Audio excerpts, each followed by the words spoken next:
Lorsque les princesses du sang ou d'autres dames mangeaient à la table du roi, c'étaient non pas les gentilshommes servants mais d'autres officiers de la maison du roi qui nous servaient, et ceux-ci se trouvaient derrière nous comme des pages. Les pages ne servaient à la table du roi que lorsqu'il était en voyage, et ils ne servaient pas la famille royale. Elle était servie par des gens qui n'étaient pas gentilshommes. Anciennement, tous les officiers du roi, tels que ceux de l'échansonnerie, du gobelet, du fruit, etc., étaient gentilshommes. Mais depuis que la noblesse est devenue pauvre et que toutes les charges se sont payées cher, il a fallu prendre de bons bourgeois qui usent de l'argent. Madame Palatine, lettre du 15 octobre 1719.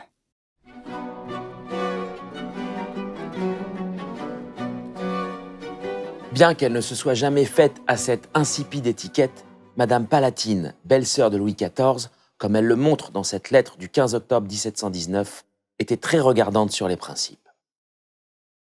Dans un cours précédent, nous avons vu à quel point le quotidien de Louis XIV est ritualisé.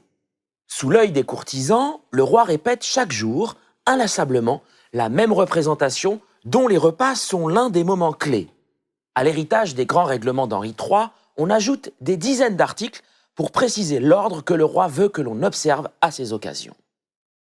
L'un des plus célèbres est l'ordonnance du grand maître de la maison du roi, datée du 7 janvier 1681, qui précise le cérémonial. Suivant les circonstances, le souverain peut choisir entre deux formes bien codifiées, le repas pris en public et le repas pris en particulier. À Versailles, le roi mange toujours en public, aussi bien son déjeuner, que l'on appelle alors dîner, que son souper, notre actuel dîner. La grande solennité de ces repas est signifiée par la présence de la nef, véritable emblème de la puissance souveraine que chaque courtisan doit saluer. Cette pièce d'orfèvrerie, en forme de vaisseau, renferme les serviettes dont doit user le roi. Installée initialement sur la table du souverain, elle la quitte assez rapidement pour la salle des gardes, car il n'y a plus assez de place pour toute la famille royale. Ce repas, dit au grand couvert, au caractère majestueux, dure jusqu'à la mort de la dauphine Bavière en 1690.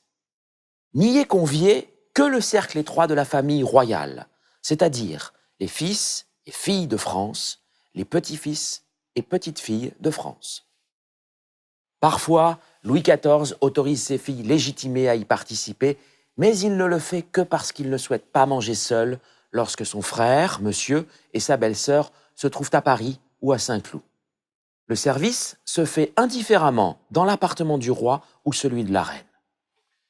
De même, chaque convive placé du côté de la reine ou de la dauphine mange des plats apprêtés par la bouche de la souveraine et servis par ses officiers.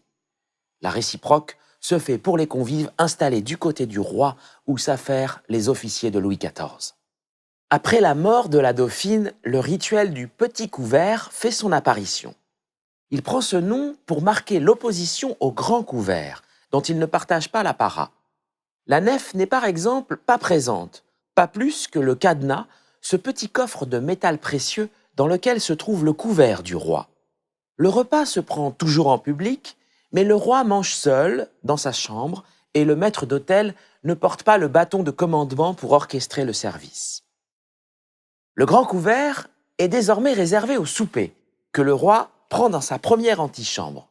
Cette pièce, appelée antichambre du grand couvert, Louis XIV prend l'habitude d'y manger dans les années qui s'écoulent entre la mort de sa belle-fille, en 1690, et le mariage de son petit-fils, le duc de Bourgogne, avec la princesse de Savoie en 1697. Il conserve cette habitude jusqu'à sa mort et ne soupe donc plus dans l'appartement de la reine. Tous les courtisans connus ou qui ont pu être présentés sont autorisés à contempler le grand couvert. L'ensemble des assistants est debout, à l'exception de quelques dames titrées qui ont le droit au tabouret, c'est-à-dire un ployant, dont vous voyez ici un exemple plus tardif. Lors de ce spectacle, on retrouve toute la pompe versaillaise. Défilent en effet sur la table les 5 services fort copieux. En premier lieu se présentent les soupes et les potages que l'on appelle les ouailles. Puis viennent les entrées, les rots, des pièces de viande rôties. Les entremets qui, comme l'indique leur nom, correspondent à des plats entre deux mets. Et enfin le fruit, qui n'est autre que notre dessert. Il s'agit le plus souvent de confitures sèches qui ressemblent à nos pâtes de fruits actuelles. Le roi est connu pour sa gourmandise et lorsqu'il aime quelque chose, les petits pois par exemple, il n'est pas rare qu'il en mange jusqu'à l'overdose. Le régime du roi, respectant le service à la française, est riche et conduit inévitablement à des douleurs souvent mentionnées dans son journal de santé. À en croire la correspondance de Madame Palatine, un terrible ennui accompagne ses repas. Parfois, quelques événements viennent pourtant briser cette monotonie. Il en est ainsi en 1691, lorsque vient s'écraser sur la table du roi un lourd paquet qui manque de faire tomber le chapeau de Louis XIV. À l'intérieur, on retrouve les franges d'or de rideau volées quelques jours auparavant, accompagnées d'un mot adressé à Bontemps, premier valet de chambre du roi et intendant du château. L'homme étant en charge de la sécurité de la résidence royale, nous pouvons sans trop de risque y lire une volonté de le mettre en défaut. S'il le souhaite, une autre forme de repas s'offre au souverain, celui pris en particulier.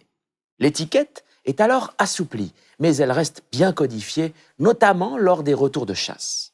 Il faut remonter au premier séjour à Versailles pour trouver de véritables repas pris en particulier.